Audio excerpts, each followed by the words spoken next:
Welcome, everybody. I can see that we will be trending across Australia with our 6 live viewers. You know, we'll be pushing up on YouTube's algorithms. I'm being joined. Yeah, exactly. I'm being joined tonight by Jeremy or Barry from Port Macquarie and Benson, direct misfire fame. Hello. You know, the voice, the myth, the legend, who will also be live streaming Masters solo again. great times. Yep. The question to be answered though is how he's getting here. Are you coming up with the shed? Are you? Yes. Yeah. Hitch and a ride. Yeah. Nice. On Friday. Yeah. Yeah. All right. Staying in the house of the Masters, apparently. All right. Yes. Yeah. According to them. Yeah. Have either of you had an opportunity to have a little browse of the lists yet? Had the opportunity, but not the motivation. Yeah. So it'll be a nice shock. We can get first reactions here. Yeah. I had a quick look through, enough to pull up some kind of numbers and have a look, and yeah, you've done a little bit of statistical analysis for us. That'll get you back on the show again, Jeremy. You know, putting in the hard yards like that. That's for sure. It's the engineer in me. I love a good spreadsheet. Yeah, nice. Yeah, I can open Excel. It's a good start. Yeah. Especially now, you know, with the wonders of 365, I can open it wherever I am. Benson, I'm just surprised to see you without a glass of port. Yeah, I've got me homebrew mead. There we go. There. Yeah. Oh, there you go. Very nice. I'm going to have a crack at that myself, actually, because we've got a couple of beehives, so own honey as well. I'm going to have a crack at that at some point. All right. Well, I thought we might start with the stats that Jeremy's done up for us. So I am just going to share, if I can figure out how to share just that without anything else incriminating. Where are we? Here we are. Let's see how big this turns out. How are we going there? Can we see that? Yep. Little small, but that'll do. Small. Yep. Enhance. I can send you the link if you want to just go straight into No, what I'll do is I'll download it. Yeah. Okay. And let's stop sharing. And so, well, you could start giving us a little bit of an idea while I get that ready, Jeremy, of anything you thought you found in the statistics. One interesting thing was, like, obviously the Masters players are all well versed across many factions, but there was only, I think, 4 that are bringing probably what you would call their primary list from the last 12 months that they've been playing in tournaments. Like, most of them are. There was quite a few, actually. I did run a little bit more, but there was 1, 2, 3, 4. There's another 6 of them that aren't bringing a list that they took to a tournament. They are bringing a list that they didn't take to a tournament this year. So, okay, right. Will it pay off? I thought that was a bit, interesting, including 2 of them being ogres and 1 being a dwarf list. So that's probably just going back to what is a known, pretty strong list. And they're all fairly regular in terms of tournament attendance. I recognize almost all of the names except for maybe 2. Lyle, and there was 1 other in there, Ed. I don't recognize either of those names, so we good to see. A couple of Queenslanders. Play. Yeah. Okay. Right. Yeah, they both came down to the Winter's Wrath in Port Macquarie back in July. Lyle is very strong with that Kingdoms of Men list. He fought Max to a draw when they faced off, and then I think pretty sure he won SpringCon. Yeah, after okay, that. yeah. And he's come to a couple of clashes. I'm pretty sure he has a Dragon Empire army. Is that his Kingdoms of Men? Yes. Yeah. Okay, right. Yeah. And we just got a comment. Oh, we've got a lone American who must be awake at 4 a.m. or something in the morning. There's a lunatic everywhere, you know, they say. Yeah. Yeah, I mean, you do get a little bit about that around Masters time, is, you know, a few lists just coming out of the works, people trying to predict what might be there, I think. What surprised me was AG with normal dwarfs. That's not certainly one of his staples. But of course, dwarfs are a very strong list. So I wonder if there might have been a bit of trying to predict the meta there from AG. I certainly know Dan's running his pretty usual herd list, and I think Rex is into his dwarves. But yeah, a couple of surprises, I'd agree. And so we've got a little bit of colour on this spreadsheet that you've done for us. I wasn't Jeremy. really intending to share it. It was more just a conversation starter, but that's all right. Yeah. So I'm assuming the red highlights under Adam is least drops, least unit strength, least unit strength drops. There's a little table down the bottom there. So the yellow are the auto qualifiers. The red are the lowest in that category, and then the blue are the highest. And no surprise, Max with his goblins is highest on unit scoring, unit strength drops, and Paul snuck through with the highest unit strength. Yeah, by what's that? A reasonable margin by about 5. Yeah, he's up at 32. With his Night Stalkers. Yep. Yeah, when you I've played that list, all butchers basically, with a couple of planar apparitions, but we'll take a look at that more closely. And then I guess no surprise with Maxi and Goblins being a high drop list. It's not incredibly hard to do, getting a high drop Goblin list. No. And same with Adam on his low drop. So that I'm assuming, I haven't looked properly. I'm assuming that'll be his all flyers that he's been playing for a while. 6 hordes, 1 beast of nature, and some characters. And I can see down the bottom there 14 different factions, which is in a field of 16. That's pretty nice. That's better than last year. Much better than last year with the 4 ogres and 4 dwarfs. Yep. I like to see that. I'm surprised we've seen a bit of a walk away from dwarfs. I was actually convinced that any talk Max was talking about of goblins was just foxing that he was going to bring dwarfs, because he's very strong with his dwarfs. But 14 factions I think is a great spread for that kind of field. Yeah, definitely. Anything else jump out here? I mean, we've got probably a couple of variants of what's probably the strongest list in ogres, and one of Twilight Kin, before the nerfs. Any surprises around that we thought we might see in terms of a faction that's not represented?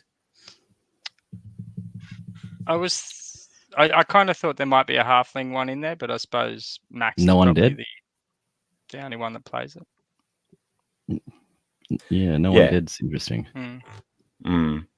Yeah, I guess they've probably been running low for a little while, I would think. It's weird because it's still a really strong army list. I agree. Maybe it's just gone out of favor, like people are bored of them. Yeah, I think so. I reckon board would be one. And I don't know. With changes in other armies, I just don't feel the flavour of Undead as it currently stands so much. I don't know. It's just doesn't feel like that funner army to play, maybe compared to what it used to be. I'm not sure. Yeah. No Basilians or Brother Mark with Phoenix bulked in there. The Salamanders have a few, I think, from memory, but yeah, I agree. Probably no, Basileia. But you say Basileia, don't you, Benson? Oh my god! No, got him. Didn't take long. That was that's probably a little surprise. Although I don't think any of these players would be regular players of that list anyway. So it might be more it's not their about main shtick. Yeah. no, might be more about what they have rather than it not being a strong list. So we might crack into it in no particular order. I think we How shall. about alphabetical? Stop. That's easy. Well, I've just got them open in a bunch of tabs, so I was going to do it in whatever it comes up on. So first one happens to be Mr. Schaefer with his ogres. I'm not sure if Luke's played an ogre list before in a tournament. I'm sure he'll let us know one way or another if he's not watching live.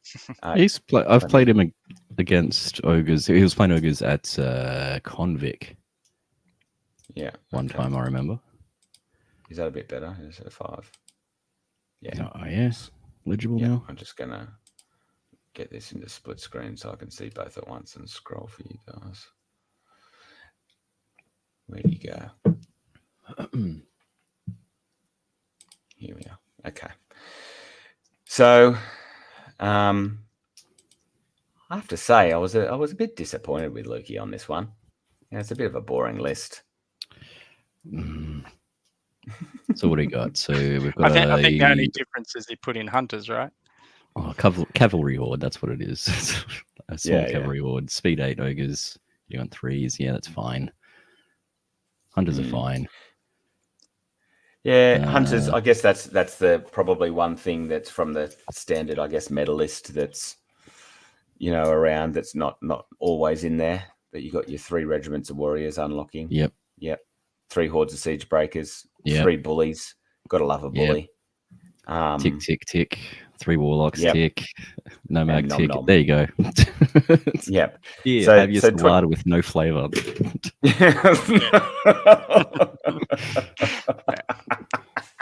Salada with no flavor. And he took the lightning bolt and the drain light. He doubled up on his spells. Yep. Yeah, okay. That's great. Standard. Yeah. Do saladas exist in any other country? I don't know. But just cracker. But if they don't, for anyone that might be listening, if we release it at a podcast, think about the driest kind of cracker or biscuit you can put in your mouth, and like somehow it'll come out of your mouth even drier.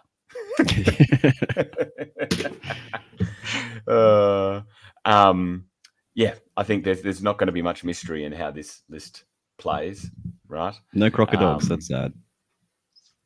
Yeah, good unit. Nice little redirector, aren't they?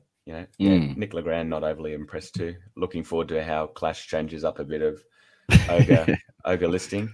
Yeah, I'm really looking forward to seeing. I think they're still top tier, but what we see that's a little bit different in ogres. And he has gone through and, well, I was going to say named after movies, but so I'm not quite sure where the names are coming from in this list. Whether there's a theme that binds them together. Luke always likes to name his units, but maybe the Berserkers because they're bad guys. Mean Girls, Draco's a bad guy. Biff's a bad guy. Breakers, they're different versions of Break. Right. Breaking Bad, Point Break. Right. You're He's a actually smart fellow, picked Jeremy. movie bullies. Yeah, got it. Right. Yeah. Doesn't save you, me. No. So, I mean, obviously a very strong list. I mean, I find whenever I'm playing ogres, I feel like so many times I get into a position where I feel like I'm just absolutely dominating an ogre list. And then like it gets to turn 5 or 6 and you're like, there is still all this unit strength everywhere, or scoring units everywhere. So it will be a very competitive list. Putting haste on the hunters to get some speed 8, ensnaring Pathfinder with a bit of Slayer infantry, I think is not a bad move. I wonder if this list will work in the Masters though, because we all know this list. It's pretty standard, and with the Masters being the people who have performed the best, you would think they would know how to take this on. Yeah, I think we'll see from my brief look. Interestingly, there is a fair bit of Defense 4 going to be hanging around. So there's going to be plenty of targets for the lightning bolt, that's for sure. I would say there's a chance this is a bad matchup for the Twilight Kin list in a lot of ways, because it'll, get rid of some of the, if they've gone with the stealthy options. I haven't looked at it that closely. Mm. And the Night Stalker, the Night Stalker list is not low def, but yeah, we'll see. I don't disagree, Benson, but I just think it's so hard. Seven- like the stuff that's low defense still has, and even the bullies low def, they're still dash 14. Yeah, they're great. Yeah, if there's a little bit of tool shooting, like in the Scorch Wings or whatever, then taking out the Warlocks. If you get a bit lucky and take out some Warlocks early, it can put a big dent in how this list would play. Mm-hmm. But there's no doubt when Luke's playing a list that he knows that he's a good player. So I think he'll. I think he'll do all right. I kind of agree. I'm not sure it'll be a Masters winning list. Not an Australian Masters where all the good players are in the world. Might do all right in the US, but not here. Yeah, exactly. Yeah, might be all right with chumps. Yeah, I think it could very much come down to some of those matchups, and if he gets the right matchups, he'll have a run. But if he comes up against a decent counter, he'll be in trouble. Do we know who is playing first up? We do. Yes. So how about we'll take a look at their list. Rex. Yep. Okay. Let me put Tracy's back. Find Rex's list. Bringing his tried and tested dwarfs, which he's played a lot of, I think. Horde. Yes. Horde dwarf. Yeah. So this looks very similar to what he brought to Convict. It might be the same. I don't know. But I remember there being a bunch of Flame Belchers, a bunch of Hordes, some rock solid individuals in that dumb monster. It's the Steel Behemoth. Yep. Yeah, judging by the fact that it says copy, I think it's a list that's been played pretty closely before. It's worked well for it. Played pretty well, to be fair. So, so 4 Hordes of Dwarves. So what have we got? We've got 2 Ironclad Hordes, so big blocks of nerve, with Throwing Mastiffs, a Shield Breakers Horde, 3 Flame Belchers, Golok's Fury, a Dwarf Stone Priest with Conjurer's Staff and Radiance of Life, Bane Chant, and Scorched Earth. That's tooled up. Faber Ironheart, Dwarf on Large Beast, and then the formation, all with Throwing Mastiffs and the Standard Barriers carrying the loot. I wish they'd got rid of the formation. Right, just because it's auto include too. Yeah, it's too. I don't like seeing things that are just in most lists, like that. So we've got some, from JPFJ a comment saying Rex's dwarfs hurt. Yep. And Luke, see, I told you he'd let us know one way or another. Luke's chimed in finally and said he used to play Ogres loads. And Paige, looking forward to seeing you cockless. Oh wait, the Aussie Masters are the reason we can't build. Look, that line that's been going out on the internet that Clash wasn't released because of an Aussie tournament. As far as I'm concerned, that's bollocks. I have no idea where that came from. Why on earth you would delay a release for a 16-person tournament where they've already decided to run with a certain pack anyway? Yep. The fact is, it wasn't checked and complete. So let's dispel that myth right now, no matter who's peddling the myth, right? So this is a strong list. Rex has basically played dwarves for 2 years now. Right matchups, he'll be a red hot shot, I think. Plenty of high defense. The Radiance of Life on the Stone Priest makes it that even a little bit more resilient, and then you add in the Iron Resolve Aura from Golok, and it's plinking back a flare, potential wounds every turn. So the only thing would be is that plenty of people have had a look at it by now when you're playing a similar thing for 2 years. So I still have trouble beating it. Stupid dwarves. Yeah, 100%. And the problem with Golak, right, is it's so hard to go through. You almost have to ignore it, but you kind of can't at the same time. Yeah. Because the shooting's still quite good. That old chestnut. Yeah, and the interesting thing here is I would say that compared to some dwarf lists, Rex's is probably light on the longer range shooting output. But when Yeah, you it's close relying on in, those flame steel belchers behind. will hurt. It's that second, third turn of all the mastiffs come out, then the flame belchers as well. They'll get charged, bump back, flame belchers again to mop everything up. I hate those things. Yeah. And flame belchers have been good for a while. And I think against some of these lists where there is a little bit of lower defense, once the battle is joined, if they haven't been taken out against defense 4 stuff with those 15, put 3 together, 45 attacks. Yeah. There might be some actual weeping at the Australian Masters. But so Rex is paired up against Luke. So I guess how do we think they will match up? I guess Luke's got some mobile options that could potentially draw out some mastiffs one at a time instead of getting bulk mastiffs in the face. There's probably no really good targets for Luke's lightning bolt. I would say, like, a lot of it is just really resilient 5s nerve. and 6s, yeah. It's all depth 5, except if it's depth 6.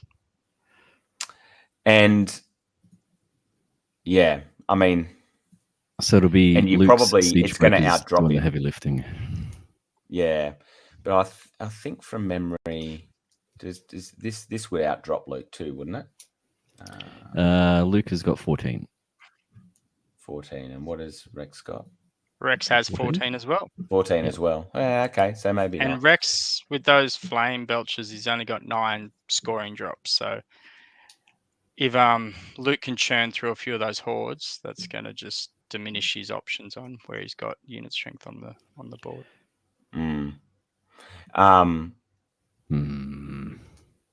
Yeah, it'd be interesting, and like scenario will come into this big time, right?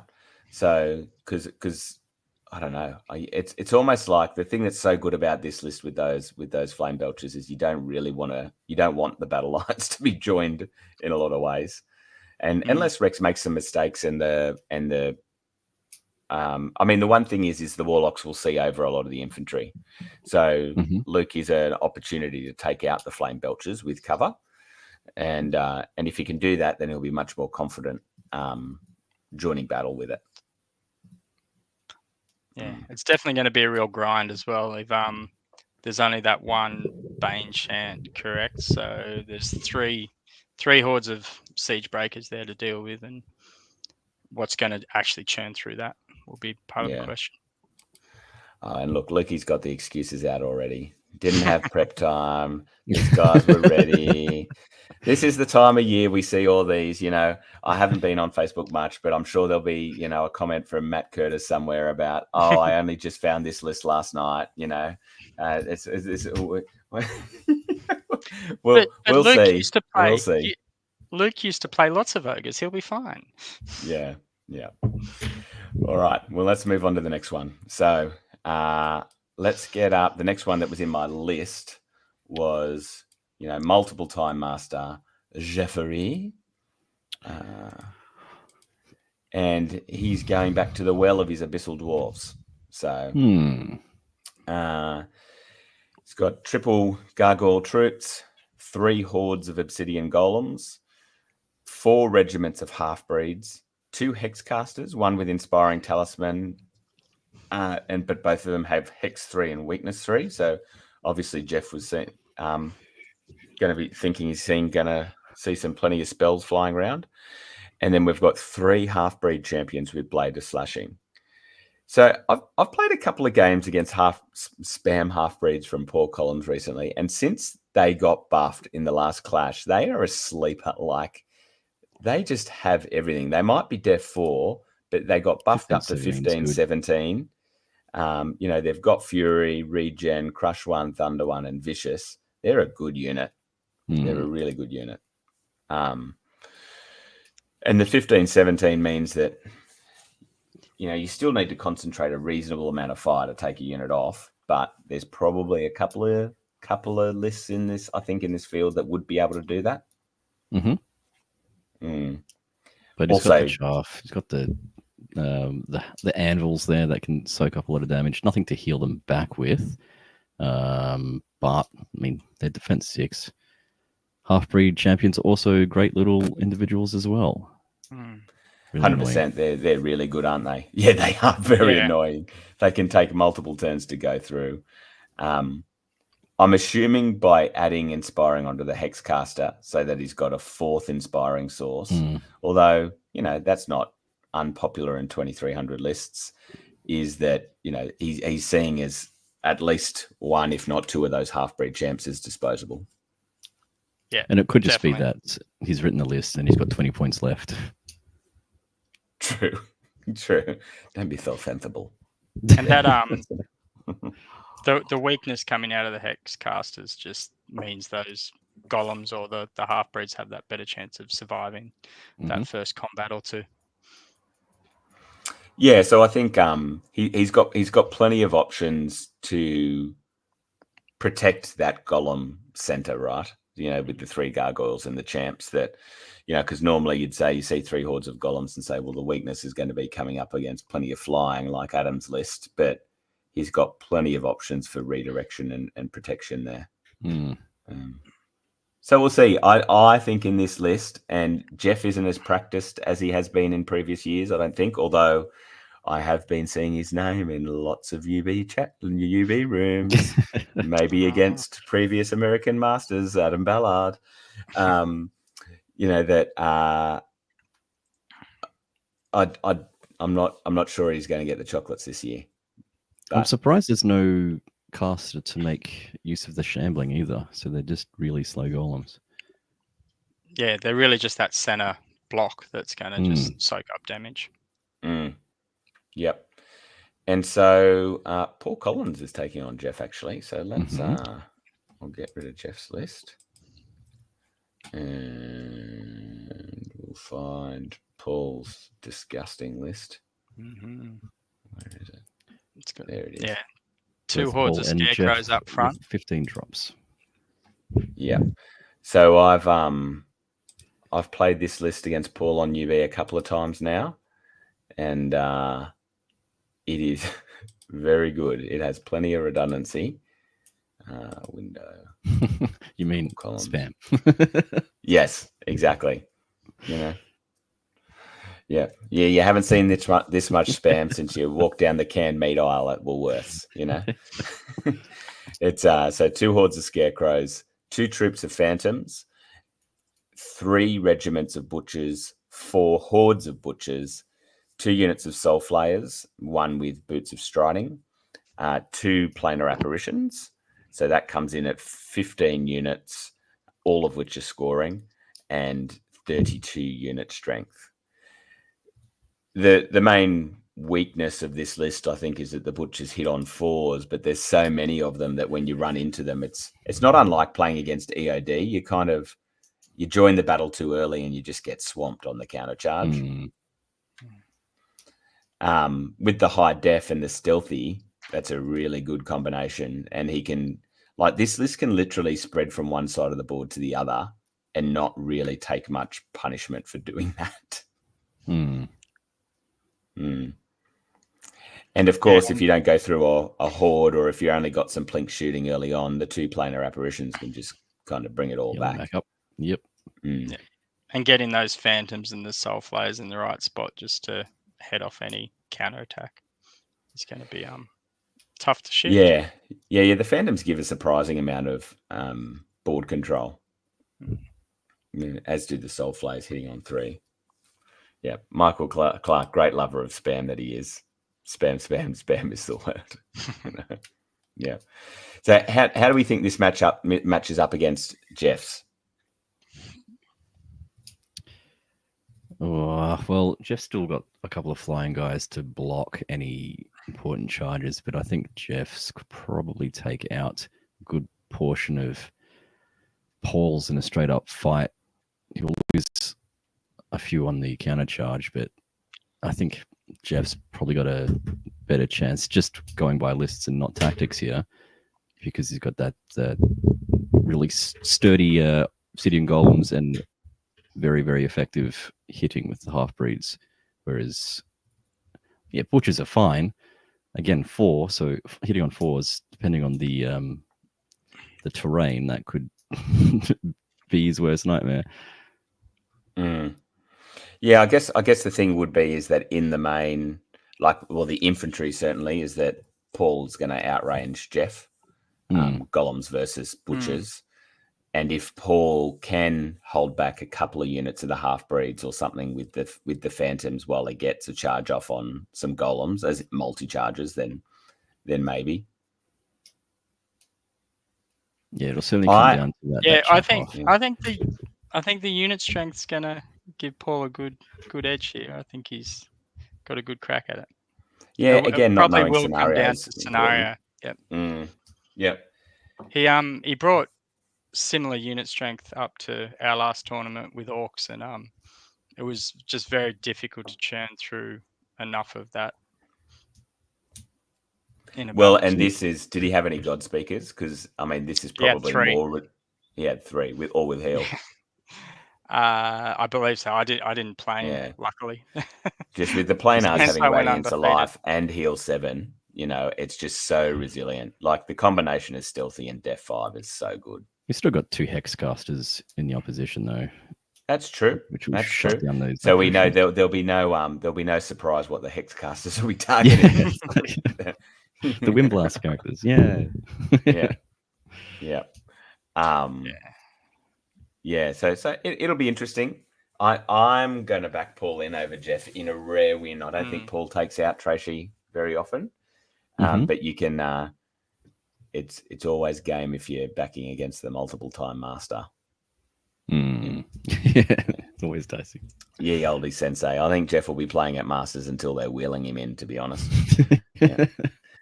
Don't want to get ahead of ourselves, but are you calling this is the year that Paul doesn't choke on it home? Is that the go? Well, he's a renowned choker. Renowned choker. I've tipped him in big tournaments twice, and he always disappoints me. Yeah. Poor gag reflex.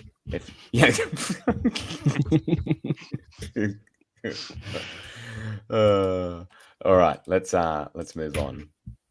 So here we go now. Let's go to Dan Harwood. One of the only 2 from the ACT, and let's share that. So this one, Dan's pretty familiar with this list. So it's Herd, man after your own heart, Benson. Yep. 3 troops of Longhorns, 3 hordes of Lycans, 1 with strength, 1 with Drunken Ram, 1 with sharpness. Drunken Ram's interesting because you lose Pathfinder, don't you? Yeah. Yep. 2 regiments of Forest Shamblers, 2 Beasts of Nature, Great Chieftain with a Hunting Cat, Horn of Great Migration, and Scythe of the Harvester. So tooled up there. Sabertooth, is that the same as the elf? Duelist. What is it? Is duelist. Yep. Yeah. And migration's +1 wild charge, isn't it? Aura. Yes. Yep. Yep. And then he's got a Forest Warden that has Diadem of Dragonkind and Surge 4. And Mooney. This is actually a little different to how I've seen him run this list before. I don't think I've seen him with that Forest Warden. I think that's a bit of an unusual choice. Yeah. Because to me, it's probably Fireball 8 without much else to back it up. It's kind of probably not going to be useful until maybe turn 6 if it's still alive. Maybe he's thinking scoring unit because using Surge 4 on a couple of Forest Shambler regiments is probably not the best efficiency of points there. Yeah, so it'd be interesting. I'll be interested to see how that plays on the table. It's Herd. It looks so fragile. 3 troops of Longhorn, so just take them out. Just don't even look at that. And then you've got 3 hordes of Lycan Defense 4, which are very fragile. The Brewer Sharpness one is great, but It's 280 points that can easily get shot off. And then you've got your Beast of Nature, which you can be cagey with, sure. The Great Chieftain isn't flying, so he is keeping up with...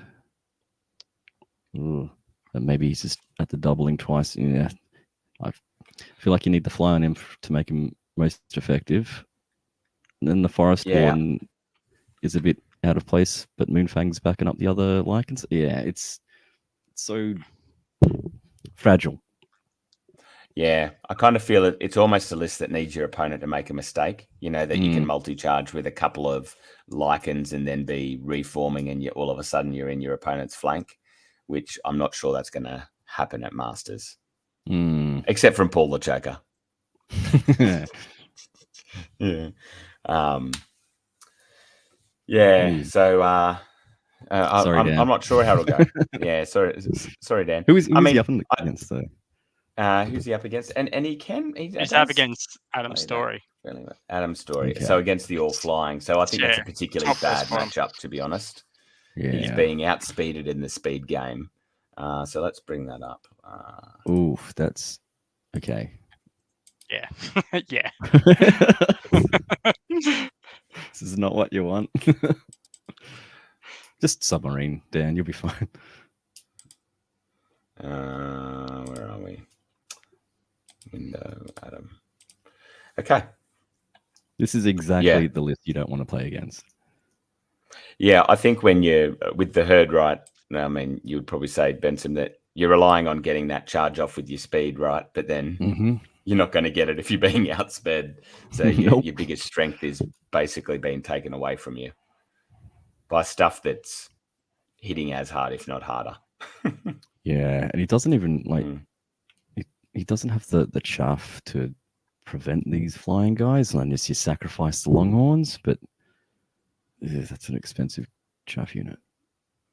Yeah, so I'll just read through Adam's list. So he's got 6 hordes of the Order of the Forsaken, all with the Vial of Sacred Water.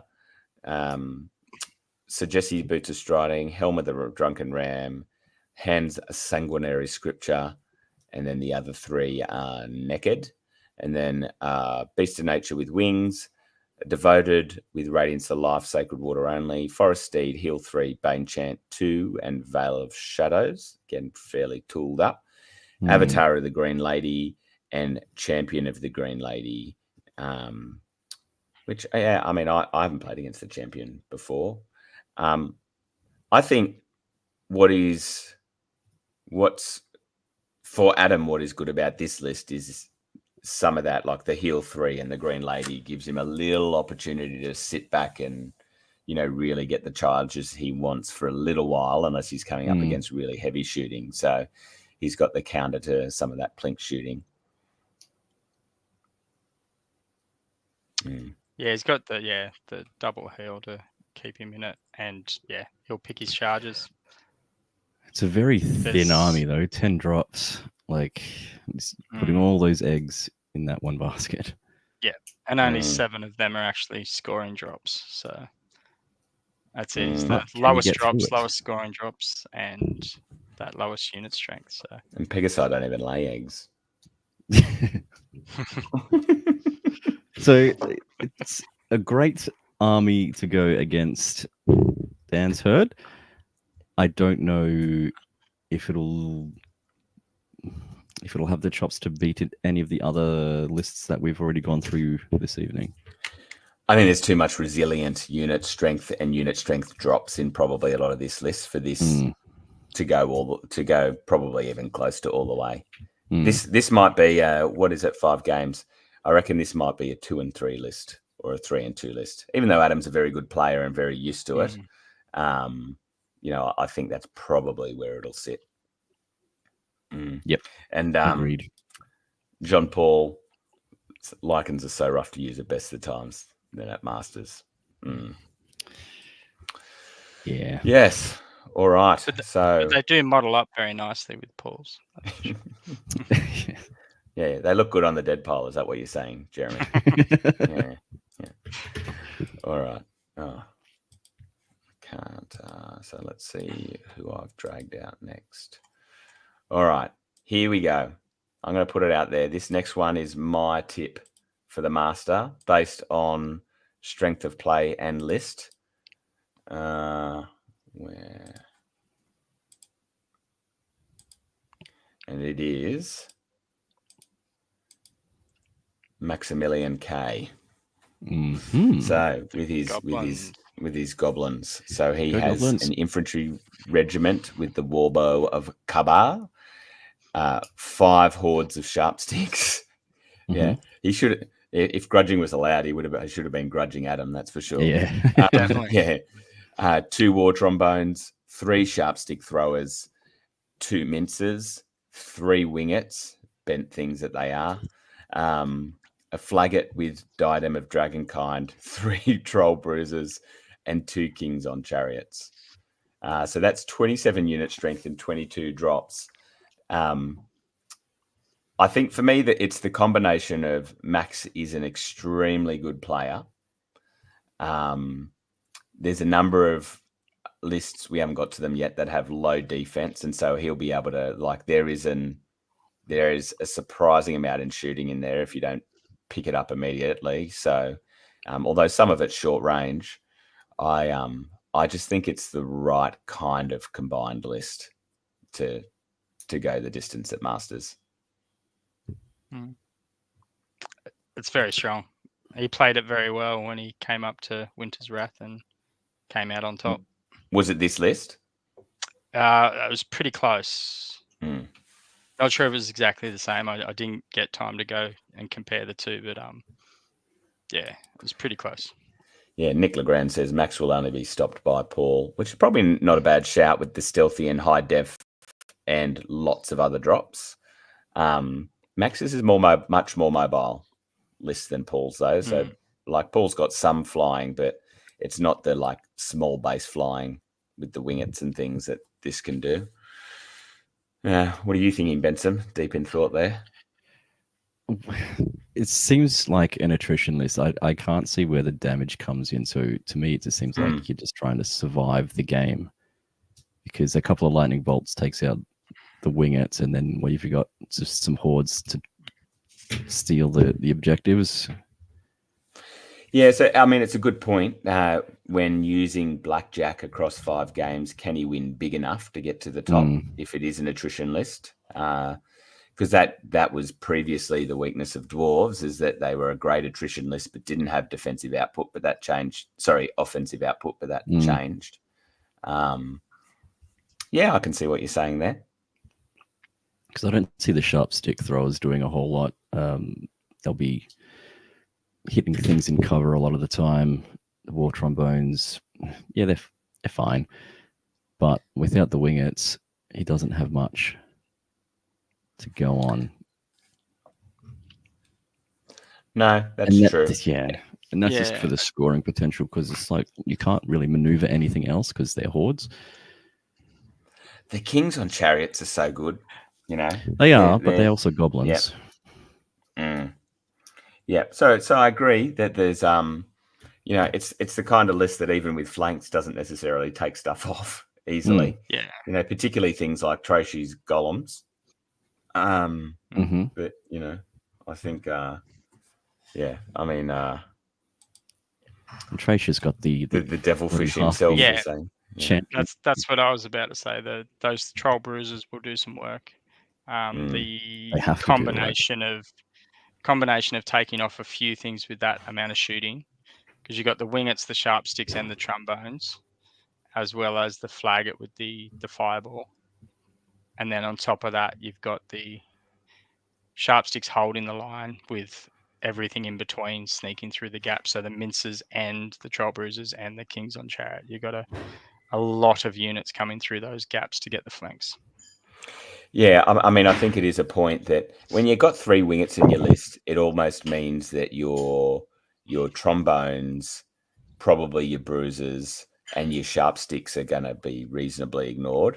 And so, like, your sharp sticks, even if they're not doing a lot per turn, they're probably going to get 6 turns of shooting because people are going to ignore them. you know. Yeah, and I suppose the winglet gives them a lead as well for the sharp sticks and trombones.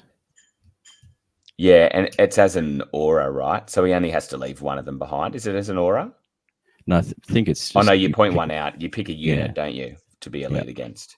Yeah. So yeah, I think that'll make a difference, and people are more likely to target the wingets, I think, than the sharp sticks. So yeah, there is a Which chance is they go fine. 5 or 6 turns every game and do a reasonable amount. But we'll see. As Nick said, you know, coming up against stealthy could be problematic for the shooting anyway. And who's Max versing? Devilfish. Oh, the devilfish. Oh, that's why the Stephen's goblins commenting. versus the rats. Yeah. Goblins Yep. versus rats. And Clarky's Good just to see getting Rat happier can and happier, represent. calling it the Spam Masters. Speaking of which, for the side tournament, I don't think my camera focuses that small. Oh no. Oof, And put it in front of your face. thing. There we go. It's my devilfish. Yeah. Hey. And I haven't quite finished it yet. But for his base, I've magnetized a removable clock for his special rule of gaining or losing time. Nice. All right. Who do I have to bring up? Sorry. Oh, the Mr. devilfish. D. Yeah, that's how we got there. Okay. All right, Stephen, the reigning master. Let's find his list. And also familiar with using goblins. Yes, that is an advantage. Stephen hasn't been playing rats for very long, I will say. So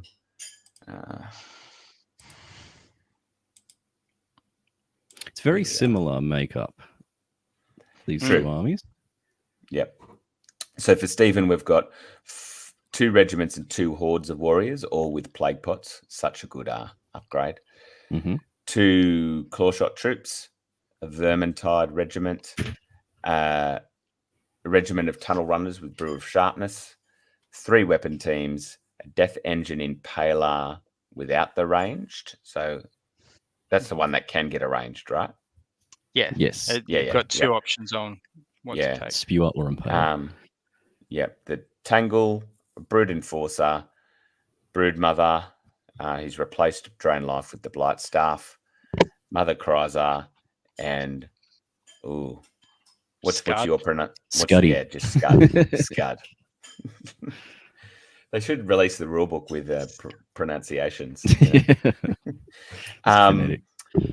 Yeah. A typical Stephen list in that it's there's a little bit of everything in there, you know, and not as straightforward a Ratkin list as you may see. What are we thinking? It seems pretty straightforward for Ratkin. When you got your warrior hordes, which that's what you need. Claw shots are great scoring units that can shoot at a very long range for a standard troop. Vermintide being your swarm. Tunnel runners with real sharpness is your auto include. Very good hitting potential and the speed that they need. Weapon teams are like everything else. Your flame belchers or your trombones, whatever, they're great. He's got 3 of them. Impaler is also a pretty good chariot. It's sort of hanging out there with maybe the tunnel runners. I don't know. It seems a bit unique. I don't see the synergy yet. Tangle is an expensive caster, but it scores. And surprising amount of attacks as well. That often gets people. Because you think, just cast spells, but that's surprise, 9 attacks. Brute Enforcer, 75 points throwaway unit. Brood Mother, interesting choice of just giving it the damage ranged instead of the drain life. Maybe he's got a plan for that. I don't know. And Mum and Scuddy, also quite expensive for what they do. Don't let Scuddy die, Steve, and you'll be fine. Yeah, I kind of think though that Max's list is a good matchup for this. Because there's not a lot that can hide in Stephen's list, and so Max is going to have his choice of basically what he picks out with his shooting. Yeah, so it'll be interesting to see how Stephen handles that. But Steve does have a bit of shooting as well, longer range Mm. shooting, so he can take out those wingets pretty easy. That's true. Yeah, I'm going to predict Maxi getting the chocolates on this one. Sorry, Stephen, my king. But Yeah, it's I'll be getting. difficult. I couldn't pick either. Like, I think Stephen's got the goods, but also depending on the scenario and the terrain, like Max could just hold steady and slowly win. I think just Max's experience with the goblins lately has been pretty high standard. If Stephen's not really experienced with this list, it'll put him a step behind. And as much as they've got a similar core to the two armies, like there's a lot of similarities through about half the army, and then I think Max has got a plan with how those other pieces work with his list, where there's a lot of cool pieces in this Ratkin list, but seeing how they all work, as you said, with the Death Engine Impaler and stuff. And I'm assuming it might come in between some of the hordes and regiments in the front line, but look, if I was the devilfish, I'd be looking across the table and going, well, at least his phalanx is wasted. Yeah. Except for Scud, of course. I went straight to the tunnel runners and just checked. It's like, yeah, no, the Chariot. One Thunderous. Yeah. Yeah. But they're goblin phalanx, so that's like 10 points for the lot. It's not much of a waste. Yeah, so I think, and most of Stevens, I think, Ratkin practice will have been against us ACT jumps. So, it's debatable whether it's even practice, to be honest. Yeah. Have you taught him when to pop his plague pots? Like, that's the key. Pop the plague pots. I think Stephen will know very well when to pop his plague pots. Definitely. He'll pop his plague pots perfectly. All right, move on. And precisely. All right. Next cab off the rank I had here was Ed Hamachek, who I think came in about 18th overall in the country. Correct. Present. All right, so he's bringing Empire of Dust. EOD.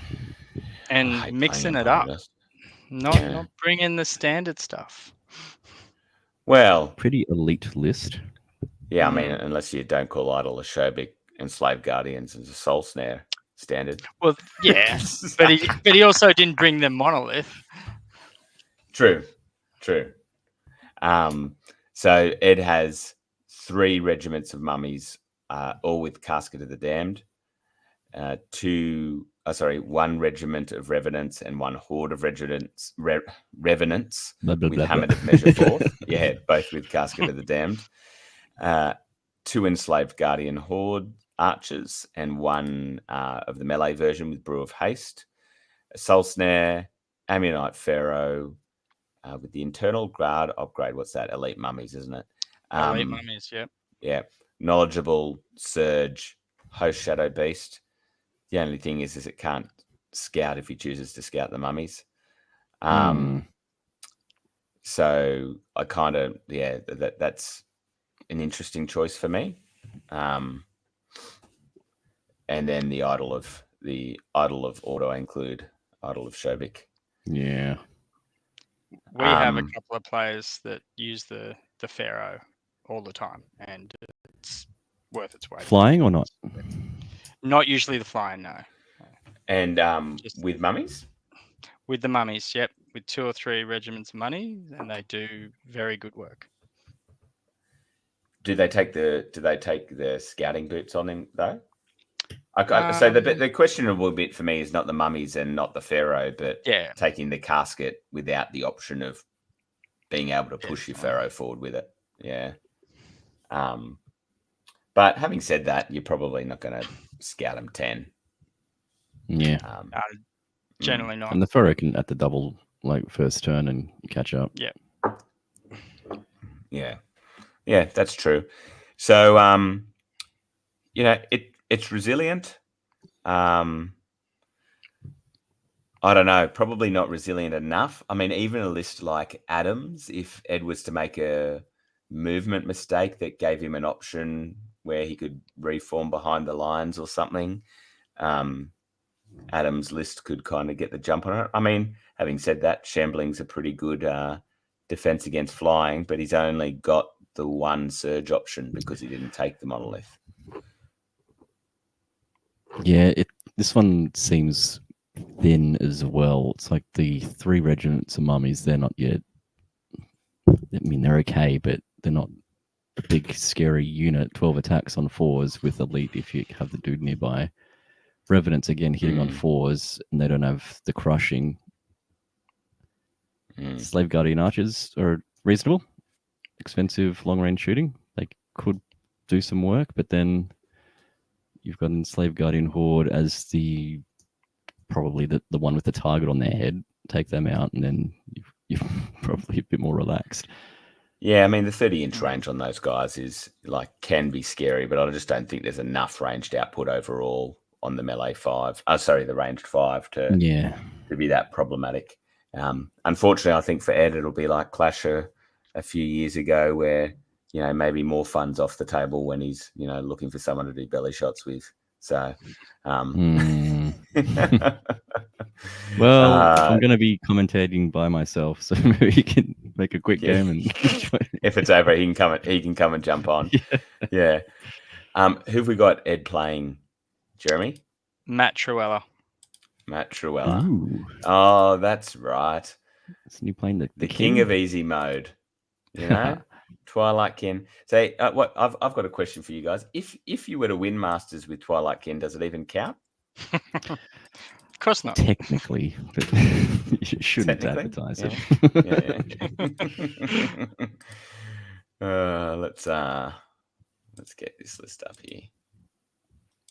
Master Blaster, he's called his list. Master Blaster. So we've got 2 troops of bound phantoms. The start of the blasting in 2 hordes of bound ravagers, a very good unit. 2 units of bound soul flayers. 4 regiments of void skiffs with blood hex and corsair deck harpoons. Make the most of it while you can, Truella. 2 summoner crones, one both with wind blast and one with the Zephyr crown to increase the wind blast, and then the other has enthrall. Lathiel Bleakheart with her spells are Banechant 3, Enthrall 7, and Wind Blast 7. And Aura Stealthy is the really important part for Lathiel. And Bound Void Lurker with Pride of the Dark Fleet, which makes it... Is that the thing that makes it inspiring? What does that do? Let me have a look. Looking it up. No, the special rules haven't printed out. It gives it inspiring and a nerve boost. Yeah, okay. So the nerve's bolded there, so 18-20. So yeah, I think that's pretty high. Yeah, I mean, I think the really powerful thing about this list is the amount of piercing shooting. But the amount of board control it can exert with that wind blast and 2 sources of enthrall. Yeah, as well. Yep. So we've got the 2 units of soul flayers. So you got wind blast 10, then another wind blast 13. So wind blast 23, and then Lathiel. So wind blast 30, and enthrall 12 in the list. So, if he plays it well, he can push you, pull you, roll you over, have you any way he wants you, really. And Lathiel's the Eye of Valak rule. Choose a unit within 12. They lose stealthy spell ward. All spells targeting that unit can reroll 1s until the end of the turn. So yes, yeah. pick a unit and get it out of here with your wind blast. Yeah, so for example, against Paul, you could target one of the hordes, and as soon as you're bringing down his offensive output, the list becomes a lot less scary. It's still fairly attritional, or one of the mind screechers. Removing stealthy or spell ward. Not that there's any halflings, but it's very powerful. And I think the other thing for Matt is it's been playing Twilight for about 12 months, right? Yeah. So knows how to use it. Yeah, knows how to use it. Has won plenty with it recently, but like I said, it doesn't count. So whatevs. Good luck next time, Matt. Yep. I'll get whatever trophy, and we'll just change it to False Master if you win. Let's scratch it out. Yeah. When your whole list increases by 15% the day after,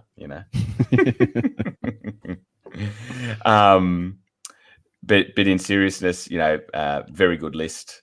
Good list, yeah. I don't think because not a lot of people have built it. I don't think a lot of people are used to playing against that level of Windblast and Enthrall. So yeah, it is very and to be frank, gets more powerful against things like the dwarves. So I think is a really good counter for those dwarves, speed 4 dwarves, even with the ordered march. He could just be pushing it back behind. Behind terrain and slowing them down all day. And round 1 matchup against EOD with their shambling. They're going to get pushed around. Mummies, go away. Yeah. So, and I wouldn't be surprised to see 1 or 2 units selected, pulled forward a couple of inches to bring them within range of your bound Ravagers, your Corsair Void Skiffs, open up the volley, and then see you later. If they survive, then shove them back out of the way. Yeah, 100%. So, sorry, Ed. I think Matt's going to be your new boyfriend after game 1. Yeah. The good thing is Matt's a nice guy, so at least he'll talk to him nicely while he's taking him apart. Yeah. He'll apologize afterwards. Yeah. Sorry, my list is bent. Get good. Yeah. Okay. Trying to organize this. Okay. Next up, we have another previous master in Stefan Tuck. Not Tunk.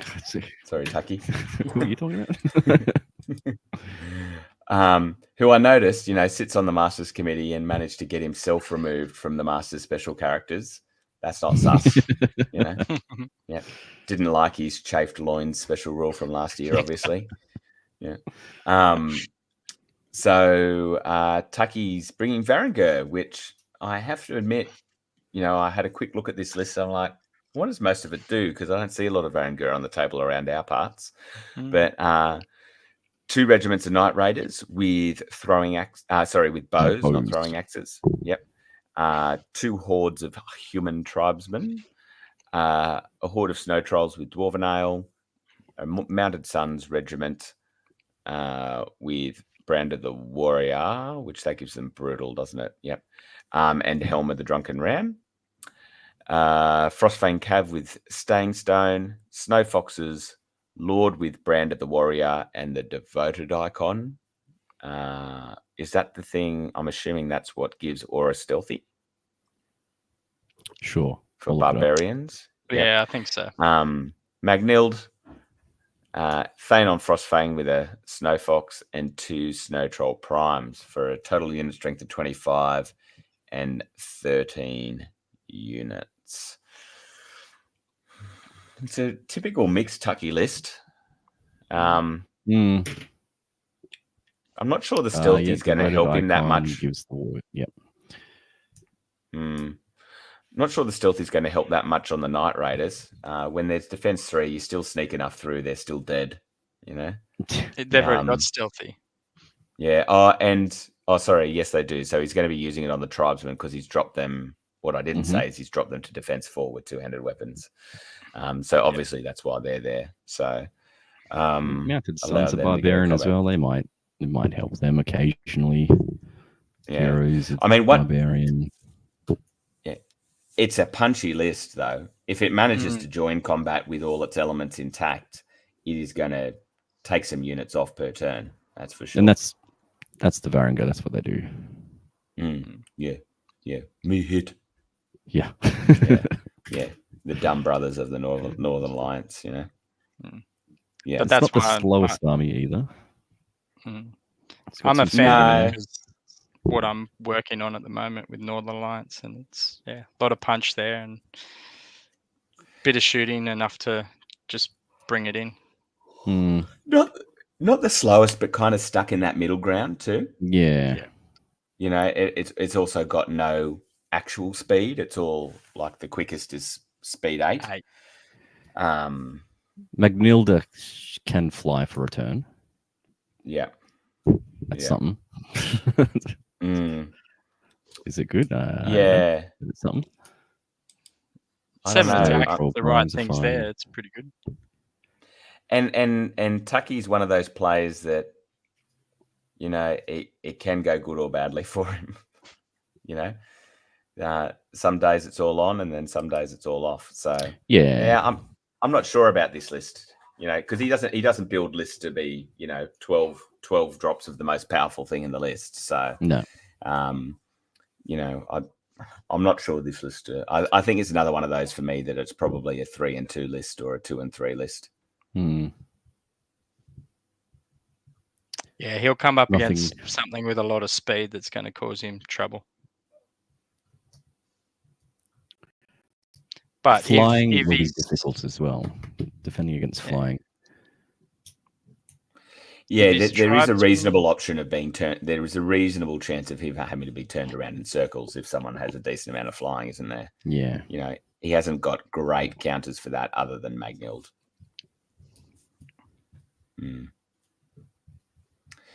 Yeah. All right. And who's Tucky playing? He's got Damo. Oh, he's got Damo. All right. So he's gonna travel 6 hours to play someone he plays in the shed with every week. Yeah. Lucky him. They've probably practiced as well. So they might as well just flip. What'll be funny is I hope they've practiced against each other's lists, hey. You know? Probably. That would be fun, and then it's going to be a matter of who learned more. So Damien is bringing salamanders, and so the only salamander player called Second Time's the Charm. I'm guessing that means he's brought it twice. So he's got 2 hordes of ceremonial guard, a horde of tyrants with boots of striding, scorch wings with fire oil and fire spark. With fire oil. 1 regiment of rhinosaur cav and a horde of rhinosaur cav, 3 commodons, 2 phoenixes, herald with the loot and the battle captain with the path of fire upgrade, and a Gekatar Skylord with the blade of slashing. Commodon's an interesting choice. I mean, it's essentially a scoring war machine. Yeah.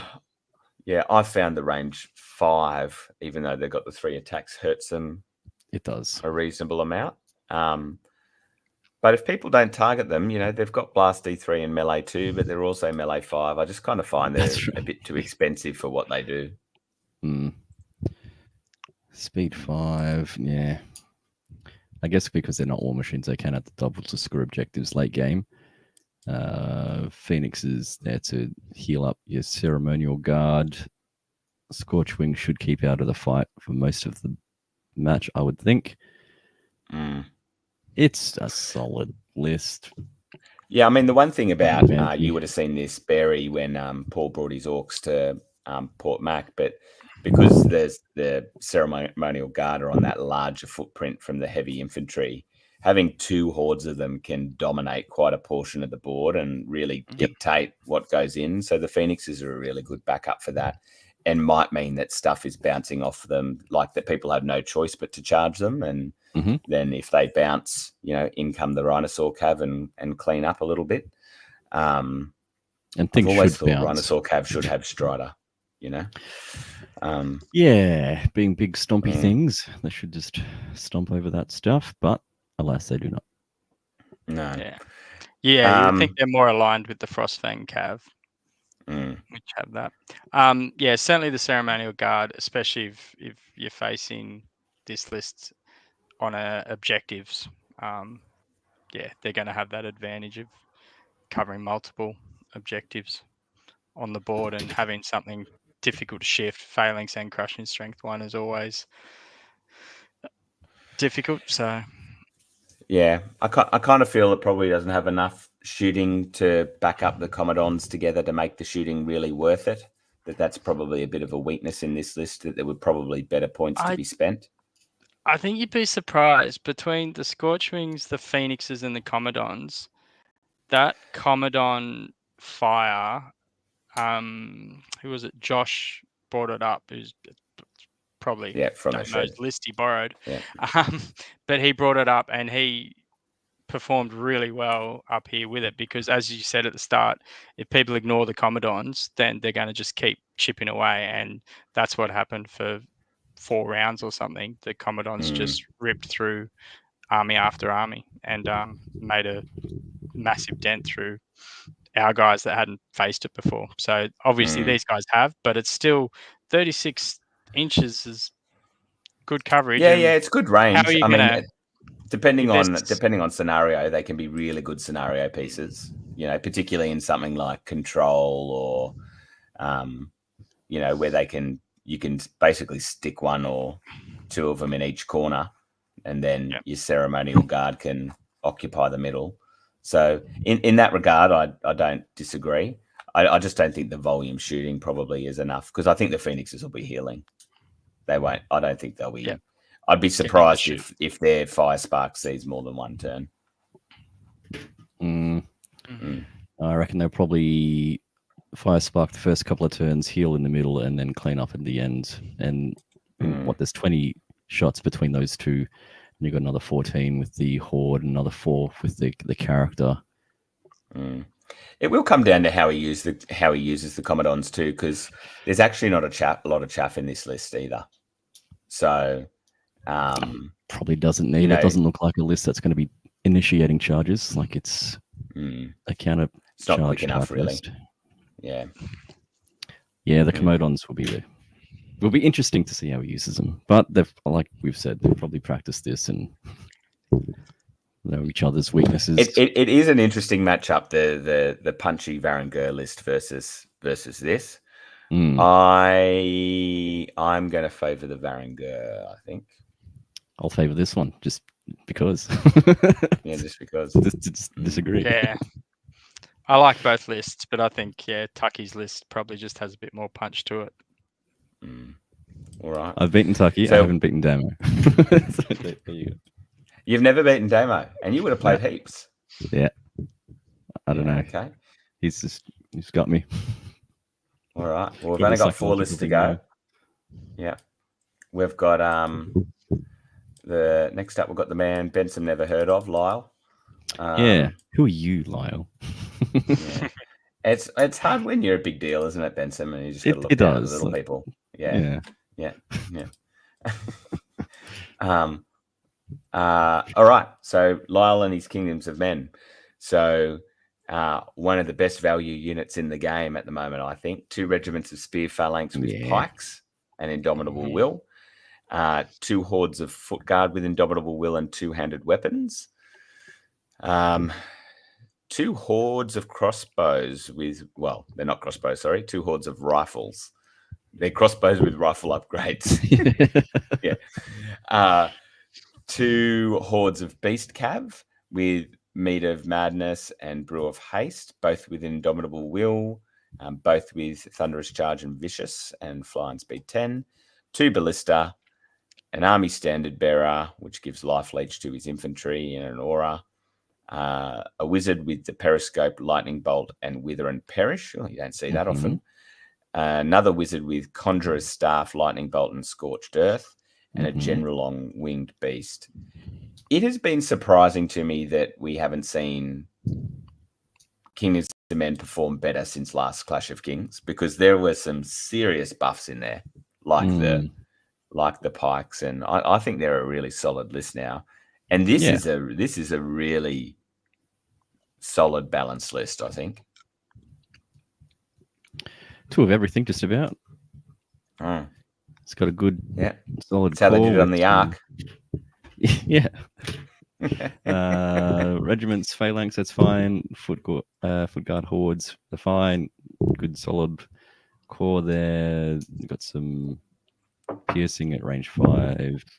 20, 40 attacks, which is it's fine. That'll take things off eventually. Beast Cav for some oomph. Lister to couple with the crossbows. The wizards they got lightning bolt, but I think they'll be casting their other spells for most of the game. I think. I would say And- lightning bolt is literally just for first turn, second turn, and that's it. Yeah, not a lot of inspiring. No, that's what all the Indomitable Will is for, though, I guess. True. Yeah, he's got just enough flying to kind of keep things off those crossbow hordes, and it hits If I'm honest, hard enough, or the rifle hordes. So I think if he plays well, this is a good list. I think it'll get a few scalps. Whether it goes the distance against some of the spammier lists, I'm not sure. Max has taken a break from rubbing gum soother on the baby to say Phoenix a great chaff from the previous, which I agree with. I'm just not sure he'll be using them as chaff in that list, but you never know. Yeah, it's expensive chaff. I wouldn't say they're great chaff. I mean, sure, they're even better if you got three range, of them. But they're certainly good as chaff if you got three. Yeah. But yeah, so no, I think Lyles is a very good list, and that army standard bearer in this list is a good choice, giving that infantry a little more resilience. Have either of you seen Wither and Perish in a game? Nope, don't know what it does. Let me look it Nope. up. It's kind of like Scorched Earth, I think, from memory. Okay. It seems all weakness. It's like a weird.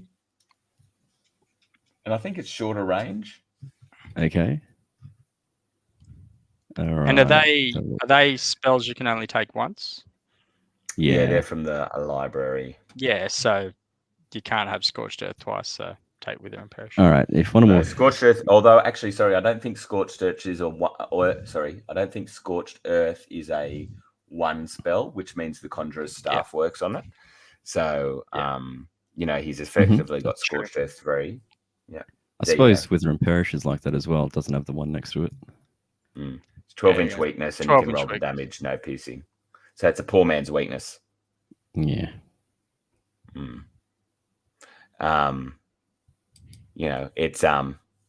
It's Twilight Kin weakness on 10% strength. Yeah. Yeah. So I just wonder whether that might have been, I don't know. I haven't looked at the Wizards and Kingdoms of Men, whether there's heal available to them. But, I'm sure he's played it for a bit, so there must be a reason. I mean, in close combat, once the combat's joined, its weakness is very useful. It's only like heal 3, so it's not going to give you the return. Otherwise, I would have opted for Celestial Restoration, perhaps. Yeah, I've never found the numbers on Celestial Restoration to like. I don't like that it's 3. I think, isn't it? Yeah. Page is saying its weakness for non-evil armies because goodies can't weaken enemies, but they can wither and perish them. Makes sense. All right. So, yep. I like this list. I'm a big fan of Pikes. Whether the foot guard taking that crush is the answer. I'm a big fan of defense. At least a defense 5 horde in my. Well, I use it in the raw tier list, but in Kingdoms of Men. So that would be my concern, that he doesn't have that kind of anvil unit. But without it, he's got nothing other than the Beast Cav to really do anything, and you just hope that the guns do something. Well, I'd argue with Scorched Earth and Wither and Perish, everything's an anvil. Or has potential to be an anvil. So, because all of it has fairly high nerve. So, I think the other thing that it has in favour is even Scorched Earth isn't that prevalent. So, how many people are used to facing that and know how best to account for it is, might be some advantage to Lyle there. Who's he playing, Barry? Lyle is playing Kakwa, the People's Champion. Right. Yeah, the self-proclaimed People's Champion. Yeah, not my champion. And he's not your champion. Where are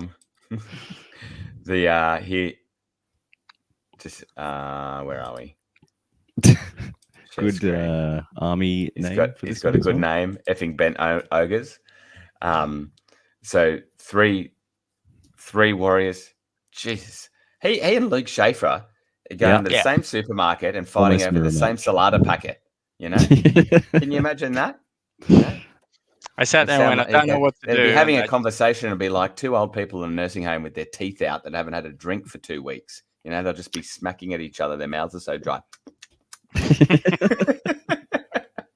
Is it 3 regiments of warriors? 4 Just look at hordes of Luke's shield list. It's breakers. almost the same. It's fine. Yeah. He's got a sergeant in there. Come on, with the staying stone and heavy crossbow.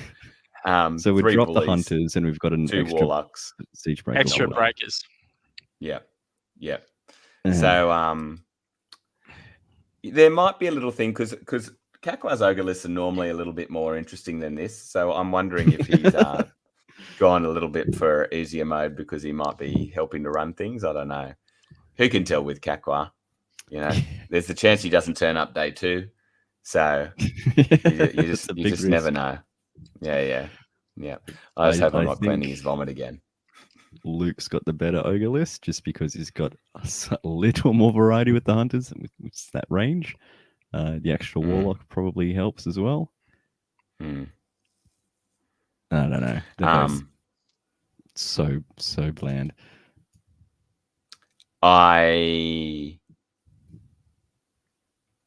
But versus Lyle, I reckon Lyle will take him with that Kingdoms of Endless. I think he has got the heavy crossbow still to replace that warlock. Yeah. I don't know. I feel like Lyle will take him for some reason. Okay. But, you know, probably prove wrong. We've got 4 hordes of siege breakers though. And Lyle doesn't have a lot to get through it. That's true. He's got 2. I mean, if he sneaks, if he rolls up on a turn or 2 and those 2 hordes with piercing 2, like I know it only brings him down to death 4, but sometimes it only takes 1 turn of good rolling to punch a hole.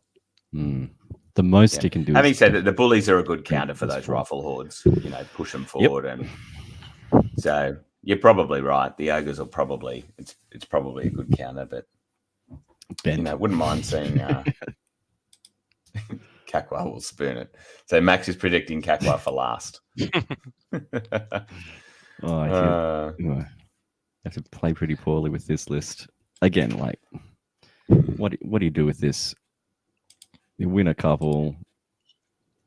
What you do is you put it out, and then post Clash of Kings, it doesn't come back out again. And then here we go. The next list, you know, Mr. I haven't practiced, or I just came up with the list of himself, Mr. Matt Curtis. Where are we? Share screen with his this is a good list. Elves. So he's got the elves. So he's got 3 hordes of Therenian Sea Guard, 1 with Hammer and Measured Force, 1 with Fire Oil, Stormwind Cav with Jesse Boots, 2 Drakon hordes, 1 with Helm of the Drunken Ram, 1 with Staying Stone, 2 Elven Mages, 1 with Bane Chen and Lightning Bolt, 1 with Lightning Bolt only, Nimue Away Dancer, a Tree Herder, and Argus Rodinar. It's a bit of an interesting mix of a list. I mean, obviously it's got some good combat output in the 2 Drakon Riders and the Stormwind if they're all going in near each other, as well as some fairly hefty shooting output. I don't think this would like Paul's list. The stealthy Def 5 with 1,000,000 drops. No. What is it? Quicksilver Lance's upgrade for the Stormwind Cav. Yeah, for the Stormwind. Yeah. Increase the waiver out as well as nimble. It's pretty good. Yeah, so I think this wouldn't like Paul's. Probably doesn't like Matt Truella's list either. Particularly if Matt's able to is able to really put Raphael in the right spot to get that stealthy bubble. So I'd predict that this list will put out some hurt, but there'll be a couple of there'll be a couple of good counters that'll probably mean it won't go all the way. I think even straight off the back, going into dwarves isn't going to be a great matchup. So he's got AG straight up, right? Yeah. So maybe we bring that up. Yeah, let's get into that. Yeah. Right. I do like it as an interesting elf list, but it's yeah, I think it's going to come up against some challenges. So this is the final list.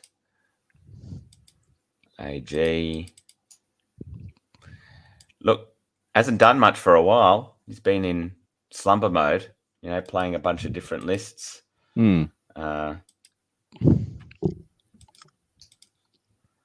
Questions revolving around, can he win anything anymore?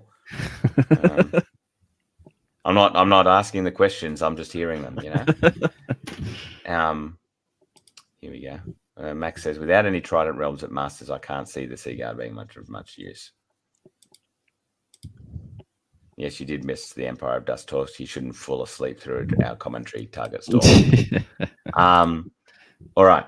So AG's list. So he's taking the second of the dwarf lists. So 3 hordes of shield breakers, which is an interesting choice. 1 with boots of striding. 2 troops of Brock Riders. 1 with skirmishers boots. Great little item there. Berserker Lord with the gnome glass shield. 3 dwarf lords on large beasts, and then the formation. The formation all with throwing. Oh, sorry. Yes, the units have throwing mastiffs. His shield breakers don't, and the standard bearer has the loot. What I like is it's not the completely standard dwarf list. I mean the large beasts are very nice.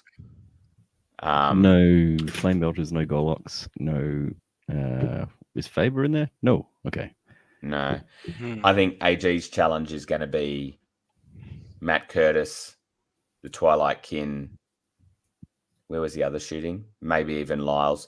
If 1 or 2 of those shield breakers aren't making it to combat, yeah, defense 4. Yeah, there's a fair chunk of his offensive output, and someone like Matt can push those dwarves around and basically keep them at the back of the board if he really wanted to. And they got ordered march, so they're not the slowest, like being able to move 8 and pivot. That's true, and AG is certainly a movement player, so he knows the movement well. Don't know. I mean, I guess he normally plays a bit like his most successful list, I think, across the years has been Abyssal Dwarves, but not with many dwarves in it. So yeah, I'm not sure how practiced he is with the slower components, although he played golems a lot. And I think the shield breaker hordes are surprisingly quick in that once you do the 8-inch and then pivot, that extra 3 inches you get on the pivot, it makes them be like the turn after that. He should be able to charge something. Going 8-3. It's he's halfway across the board in 1 turn with the ordered march. Yep. Yeah, if he's not encountering terrain. So it's not untrue, and they're so much better since they went to crushing 2. But on the flip side of that, you've got 3 hordes of Seaguard with 2 Archmages with Lightning Bolt, 10. They are potentially saying bye-bye to a horde each turn. And particularly when the Seaguard have, steady aim. So if Matt was to get first turn, potentially a horde's gone turn 1. And because Matt doesn't have to be overly protective either, because there's nothing to shoot him back.